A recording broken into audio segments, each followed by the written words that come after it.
High বন্ধুরা, তোমরা সবাই কেমন আছো? আজ আমি চলে এসেছি একটা দারুণ স্বাদের রেসিপি নিয়ে, আলুর পরোটা রেসিপি। আজ আমার কর্তামশাই বলেছে একটা পরোটা বানিয়ে খাওয়াতে, তাই ওর জন্য আমি বানিয়েছি আজকে আলুর পরোটা। চলো দেরি না করে স্টার্ট করা যাক রেসিপিটা। ফার্স্ট আমি একটা মিডিয়াম সাইজের 5টা আলু নিয়ে নিয়েছি। তারপর আলুগুলো আমি এরকমভাবে পিস করে নিয়েছি।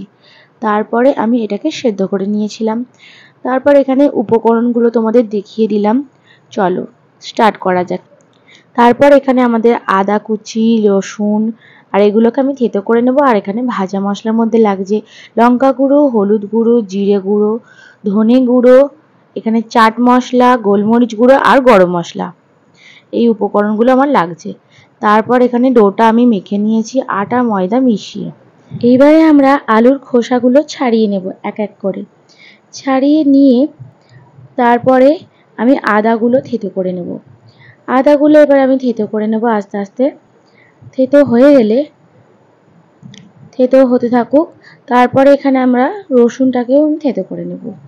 থেতো করলে জানো তো তরকারি টেস্টটা ভালো হয়, মানে যে কোনো পুরের টেস্ট ভালো হয় থেতোতে। তারপর এখানে আমি সর্ষের তেল দিয়ে দেবো কড়াইয়ে। সর্ষের তেল দিয়ে তারপরে এখানে রসুন থেতোটা দিয়ে দেবো। দিয়ে নাড়াচাড়া করে থাকতে হবে। তারপরে আদাটা দিয়ে দেব।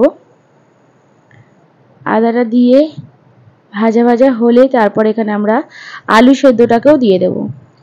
এখানে আরেকটা জিনিস লাগবে, এখানে লবণ লাগবে আর চিনি লাগবে। লবণ আর চিনিটা যে যেরকম খাও স্বাদ মতো দিয়ে দেবে। আর সেই ভাজা মশলাগুলো আমরা দিয়ে দেব। ফার্স্ট আমি সিদ্ধ আলুটাকে দেব। সিদ্ধ আলুটাকে দিয়ে এবার নাড়াচাড়া করব। তারপরে আমি এক এক করে লবণ, চিনি এগুলো সব আমি দিয়ে দেবো উপকরণগুলো। চিনি দিয়ে দিলাম, হাফ টেবিল চামচ দেবে, তোমরা কে কিরকম খাও, কিন্তু একটু স্বাদ মতো দিতেই হয়। তারপর লবণও দিয়ে দিলাম স্বাদ মতো। তারপর সব ভাজা মশলাগুলো আমি দিয়ে দিলাম এখানে।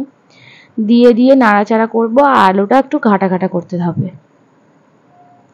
আলুটা ঘাটা ঘাটা হোক। তারপর লঙ্কা গুঁড়োটা আমি পরে দেব।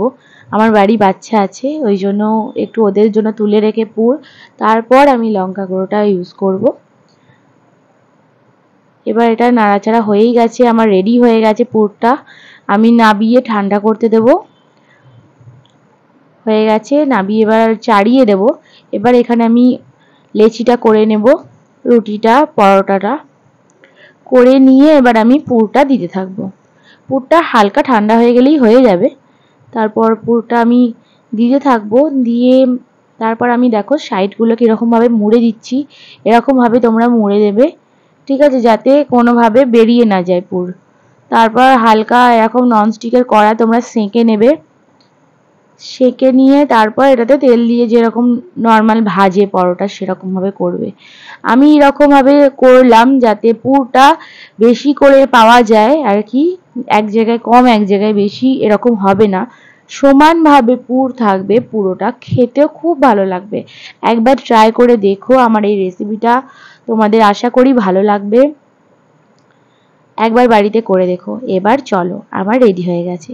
এবার আমার কর্তামশাইকে দিয়ে বলি ওর কেমন লেগেছে। চলো তোমরা দেখতে থাকো কেমন লাগে। চলো এবার আমি নিয়ে যাই।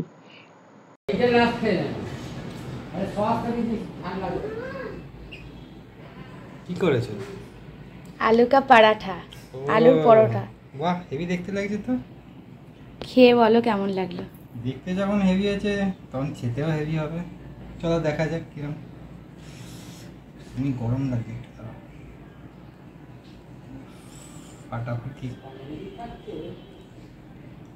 ওয়াও, ভালো হয়েছে। তুমি খেয়ে দেখো একটু। খাবো। আমার কর্তামশাই তো ভালো লাগলো। আর তোমাদের ভালো লাগলে ভিডিওটা লাইক আর সাবস্ক্রাইব করতে ভুলো না। Thanks for watching, tata.